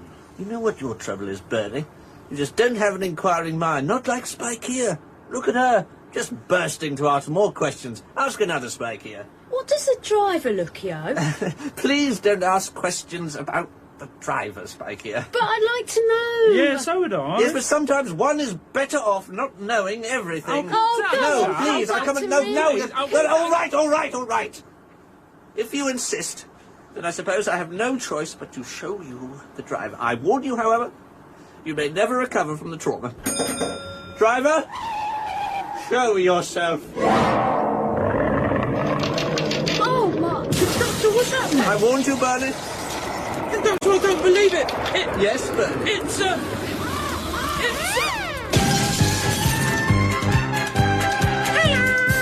a glove puppet. Yes, I'm sorry, but they insisted, driver. Are you trying to tell me that the driver of this time bus is a glove puppet? He may look like a glove puppet to you, but far into the future, glove puppets are able to perform many useful functions without needing to be operated by an untalented and unfashionably dressed sidekick. He has, in his soft woolen head, the knowledge of an infinite number of time routes. Yeah, but how does he reach the pedals? Doesn't need to, Bernie. The driver works with the interpolator. They are linked together by a catalytic relativity assimilation parallel. Crap! Yes. Anyway, if you two have finished gawking, driver? Yes? It's time to go back into your cab. Oh, no! No, come on. Come on, don't be difficult. You want everyone to sing you a lullaby? Yeah! I haven't got time for this, driver. Come on, back in your cab at once. No, I won't! Interpolator? I obey! Back to my cab! Bye-bye, driver. Bye-bye! That, ladies and gentlemen, is our driver.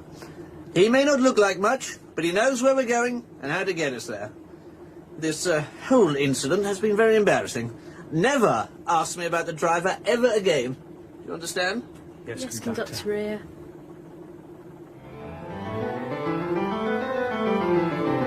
Frau Bonn, I've heard so much about your young charge's talent. It reminds me of when I was his age. Beguiling audiences across Europe was my genius. Charming old ladies out of the trees and ravishing young ones underneath them. Or was it the other way around? I can never remember.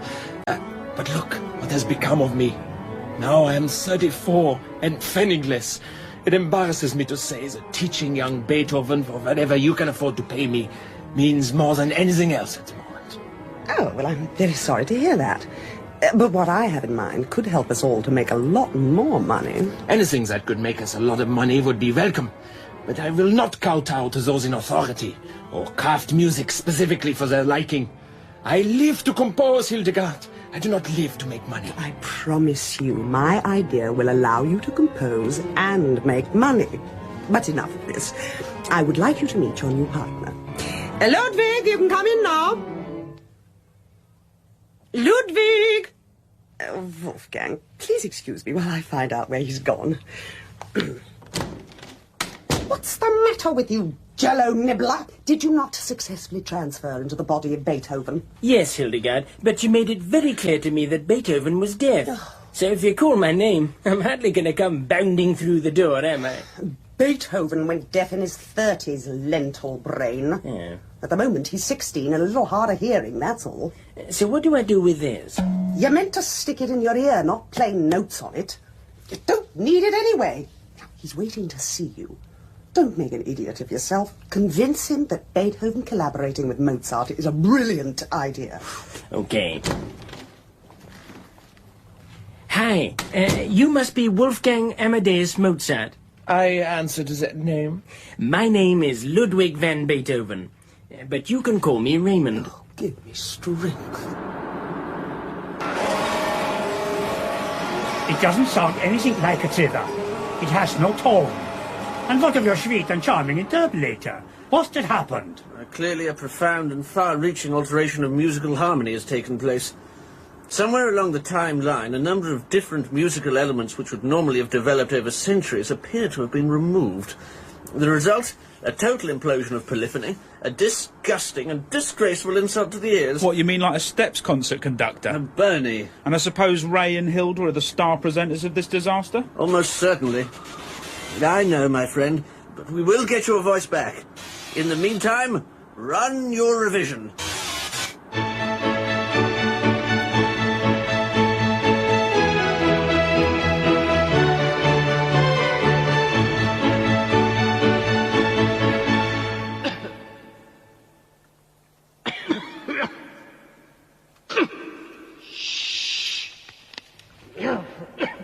That was the first movement of Mozart's Peggy Sue Concerto in A major for violins, played by the Salzburg String Orchestra, recorded at the Golders Green Hippodrome. Well, now on Radio 3, the composer Beethoven, only 17 when he mysteriously disappeared from Vienna in 1791, nevertheless found time in his short life to collaborate with a number of composers, including an unknown American. The result of this particular union was entitled Moonlight Sonata.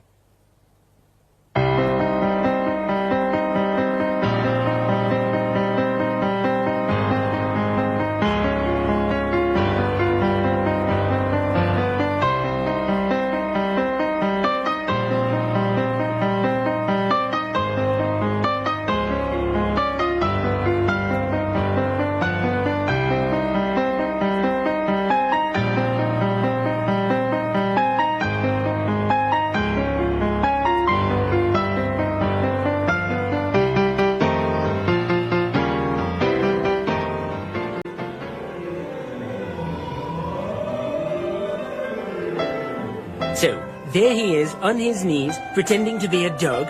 Anyway, I throw this stick into the woods, but he's not moving. So I shout, hide and seek. Hide and seek. Like the game. Oh, that's a dreadful joke. That you could insult my friend and confidant in such a way. I like you, but you should wash behind your ears more often. Well, so should you. Have some more Säcketorte, Ludwig. I couldn't possibly eat any more. Ludwig? Well, if you insist.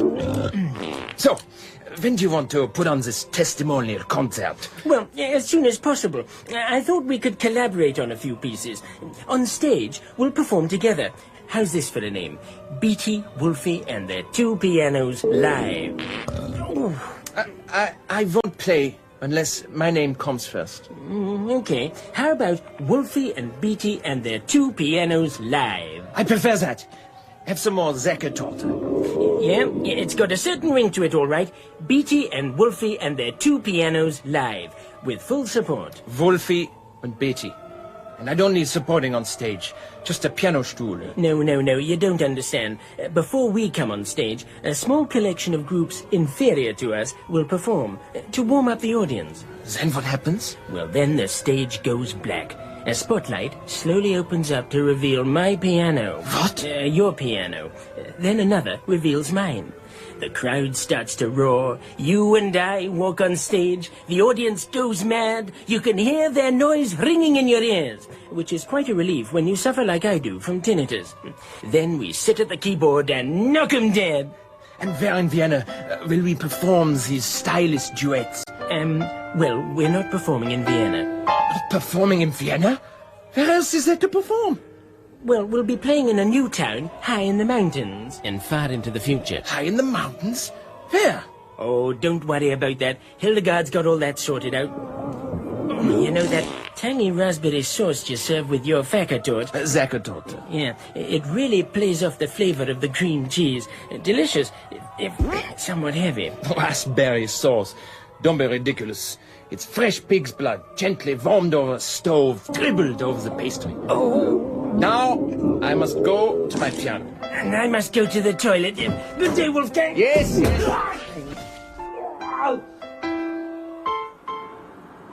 May I say, conductor, how comfortable these little seats are up here. I've had the most refreshing nap.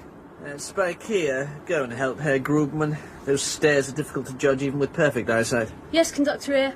Do not trouble yourself. Blindness may have taken away my sight, but it rewards me with an instinct for knowing where the first step is. Oh! Herr Grubman, are you all right? Can you hear my voice? Oh, where am I? Who are you? Don't worry, you're safe. How many fingers am I holding up, Herr Grubman? He's blind, conductor. Yes, Bernie, but he's also telepathic.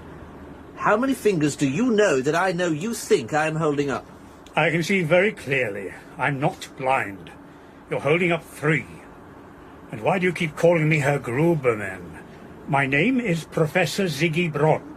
Professor Ziggy Braun? Are you Hildegard's father? You know my daughter. Professor Braun, you've taken a very bad knock. Spike here, you look after him. Yes, conductor here. Bernie, this is more complicated than I thought. It is my contention that the Herr Grubman we have come to know is also Professor Ziggy Braun, formerly head curator of the Triennium Institute. They appear to be sharing the same body. Yes, conductor, that's because he's a nutter. As usual, Bernie, you have opted for flippancy where a much deeper explanation is required. Whilst you were being held prisoner on Raymond and Hildegard's time tube, Herr Grubman told me he was convinced that his blindness and subsequent telepathy were the direct result of a head-on collision with a Viennese tram, which he said came out of nowhere. He described the tram as having 2 bright headlights. So? There are no trams in turn-of-the-century Vienna with 2 headlights. They all have a single one below the operator's cabin window. Oh, I knew that. You're even sadder get than Spike here. There's only one vehicle that could have moved fast enough and yet completely disappeared without trace. What, a coach and horses? No, they're too slow. A Sinclair C5? Well, that disappeared without trace, all right, but it's still too slow. No. I believe that Herr Gruberman was struck by another time bus. One which was out of control, and one in which Professor Braun was the conductor.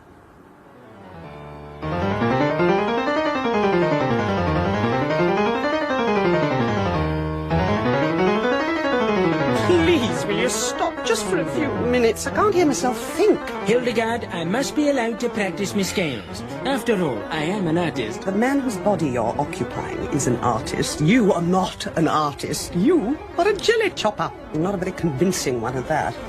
You know, there was a time, Hildegard, when I enjoyed your insults. But now they begin to sound hollow. In short, your abuse bores me. I think our partnership is almost at an end. Why are you looking at me like that? Put your hands back on the keys. No, I've done enough practicing for today. Put them on the keys. No, Hildegard, please. Put I didn't... them on the keys. Ow! That hurt! Will you do it again? Now shut up and listen to me. In a few hours, the greatest concert the world has ever seen will begin. You, in the body of Beethoven, on stage performing new collaborations with Mozart, live. It'll be magnificent. Now, have you done what I asked? Oh, yes. I think you'll agree, Hildegard, that I've assembled a unique collection of formidable talents. Only an eclectic and diverse range of quality artists could seriously complement myself and Mozart on stage tonight. I know you won't be disappointed. Oh, and could I ask a special favour? Yeah? Don't let the support trough their way through our beer and sandwiches. Ow! Melonhead. Now, does little Wolfie know where he's playing tonight? Well, I mentioned a concert venue in the mountains. He seemed a little confused. So he should be. The 167,000-seater stadium in New Geneva will literally take his breath away. Uniting Mozart and Beethoven on stage in the year 3012 will take the world's breath away. Yes. Right, we leave in 1 hour. You look disgusting. You go and get dressed. Oh, and wash behind your ears. If you really are Professor Braun from the Triennium Institute, what were you doing in 19th century Vienna? It may surprise you to know, but I was once what you are, a Routemasters. The interpolator is not itself just now. Please continue. After one trip, my time bus developed a mechanical fault, forcing me to stop near the Triennium Institute, the greatest museum ever built. You'll find everything there, from the pyramids to Stonehenge, from the Dead Sea Scrolls to the Blue Peter time capsule. The Blue Peter time capsule? Yeah, centuries from your time, Bernie, the Blue Peter time capsule becomes a sacred and revered object. Do go on, Professor. I joined the Institute as a curator, fell in love with a paleontologist called Brunhild, and gave her a daughter, Hildegard. So why didn't you live happily ever after? We did, for a while. Hildegard became an archaeologist and then head curator of the Institute. I was so proud of her. She was in her element. It became her life. And then one day, the unthinkable happened. Man City won the FA Cup. Bernie, they won 3 years running in 2017. Oh, God. Now, I think the professor is referring to the Mont Blanc earthquake of 3011. In just 3 minutes, 50,000 years of heritage lay ruined under alpine rock. Hildegard was beside herself. She demanded that we go back in time to replace those exhibits with items ferried from before the earthquake. When I refused, she became incandescent with rage and stormed off. The following morning, she disappeared, taking a temporal beacon from my time bus. Which she used to flag down Raymond. I still don't understand, Professor. If you are from the 30th century, how can you be occupying the body of a blind zither player from 19th century Vienna? I managed to make some hasty repairs and followed her and Raymond to Vienna, but the time bus overshot its stop. I got out, secured the gravichromatic drive vectors, closed the breech port, and terminated the dihedral resonator. So what happened? I forgot to put the handbrake on. Ah. The bus took off, hitting me full on, and accelerated into the future, where a split second later it struck Herr Gruberman before disappearing for good. In that spatial breach, our two personalities were instantaneously fused. Yeah, so when you fell down the stairs, it was Herr Grubman who fell unconscious, allowing you, Professor Braun, to emerge as the dominant personality. We're almost time told to open a venial pipe chance, conductor here. What's wrong with her? She's from Mitcham. It looks like we're approaching our destination. Professor, you're familiar with the controls of a time bus. What do you make of these? Very nice, but it's not my kind of thing. No, not those. These. If your readings are correct, we're pulling up near the giant New Geneva Amphibowl, somewhere around 3012, the same year as the Triennium Memorial Concert. It was organised to raise funds for the reconstruction. Well, according to the interpolator, Raymond and your daughter are in there, and I'm sure they're not here to sell ice cream.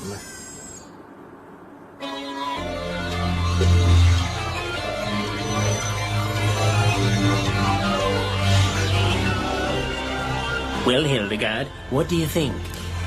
I'd hardly call Glenn Miller eclectic, diverse and formidable. Is this the best you could find? Well, his appeal lies with the mature end of our audience. Anyway, how do I look? He's fine, except for the jacket. Oh, I thought that was the best part. Yes, but I don't think Beethoven ever wore a yellow sequined tuxedo. You look like Liberace. Now get rid of it. And lose the choir boy. You're the boss. You, bugger off. What a romantic melody. You know, Hilderghast, there's nothing I like better than a good tune. Look, are you and Mozart ready to perform? Oh, yes. We've got quite a program worked out. You'll never have heard anything like this. If I say so myself, it's quite brilliant.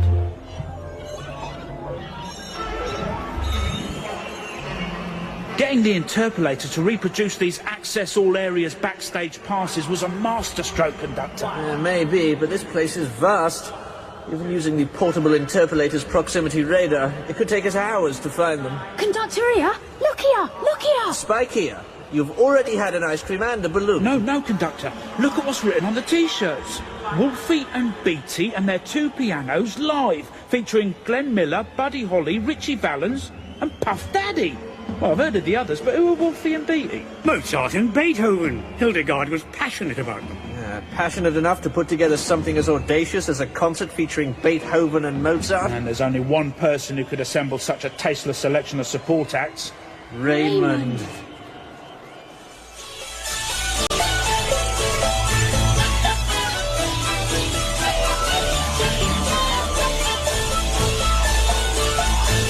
Oh, get off. Go on, get out of my sight. What is the matter with you, Raymond? Have you no taste? Spittle brain. Every one of these support artists has been dreadful. I assure you, Hilderghast, they were much in demand. Yes, but this is the last time I'll ever hear them. Yeah, unfortunately, it's the last time anyone will ever hear them. Get Mozart on stage now. At least his precious collaborations with you will make this event worthwhile. Whatever you say, Hilderghast. Wolfie! I'm coming. Okay, Ludwig. Are you ready? I'm ready, Wolfie. Excuse me, what is that? What's what? That thing you're sitting at. It is not a piano. No, you're quite right. It's a drum kit. But why aren't you sitting at the piano? Thousands of people are expecting Beethoven to sit at a piano, not a drum kit. Well, you crushed my fingers so hard earlier that they stiffened up, and I can't bend them now. So I thought, well, why don't I play along with Wolfie on the drums instead? Listen. Ready, Wolfie? I'll count you in. 1, 2, 3, 4...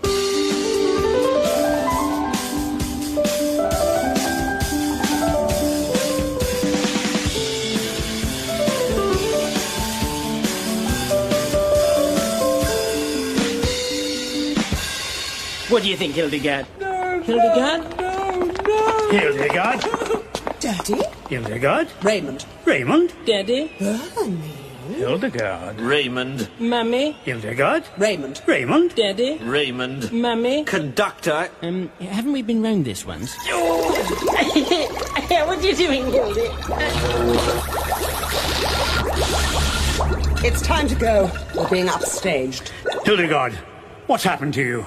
Why are you doing these things? I have to go, Daddy. No, stay with me. This is our home. We'll build a new institute together. Please let me go. Daddy, let me go! Hilderghast, no! Ow! Oh, no. He's gone and cracked his head on my flask, Hilderghast. I'm leaking out all over the stage. I'm so sorry, Daddy. It's too late now. It can never be like it was. Oh, the smell! Oh, my head. Is that your voice I can hear, Bernie? Herr Gruberman? But a moment ago you were the professor. Oh, it's the knock. It must have reawakened your side of the personality. Now, Bernie, would you mind awfully scooping some of me leakage into that ashtray? We haven't time for this motor membrane. Well, just try and keep it damp while I'm away.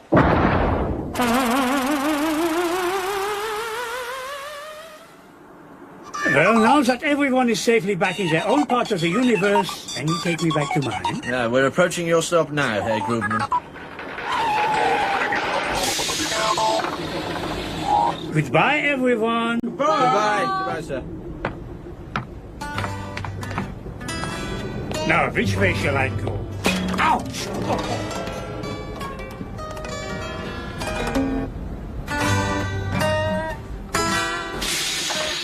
Conductor, I think you should have told him where he really was. I mean, he won't know his way around Vienna in 1948. He won't need to, Bernie. An hour after I dropped him off, his dreadful zither playing came to the attention of a British film director. I think he's about to change his name to Anton Karas. What about you, Spike here? Oh, let me tilt her all over you, conductor here. I think she's got the hots for you, conductor. Oh, yes, yes, please. Well, she's an anorak bus spotter from 24th century Mitcham. Someone's got to look after her, I suppose. Yes. What happens to me, conductor? Well, that's up to you, Bernie. But I am a man of my word. Here we are, old chap. This is where you got on. What? You're going to dump me here, then? Oh, don't worry. There's another bus right behind. Goodbye, old chap. Goodbye, conductor.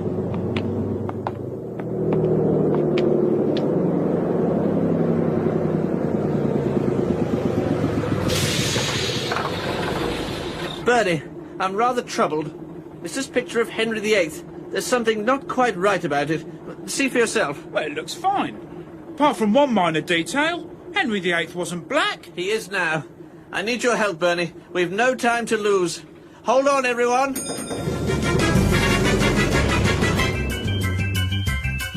In that episode of The Routemasters by Andrew McGibbon, Amanda Donohoe was Hilderghast, Andrew McGibbon was Raymond, Carl Minns was the conductor, Owen Evans was Bernie, Andy Mulligan was Herr Gruberman, Sophie Aldred was Spikeer, Nick Romero was Mozart and the pilot, Dan Friedman was Glenn Miller, and Alex Lowe was Taffy. The theme tune was written by Ozzy Temple and other original music by Nick Romero.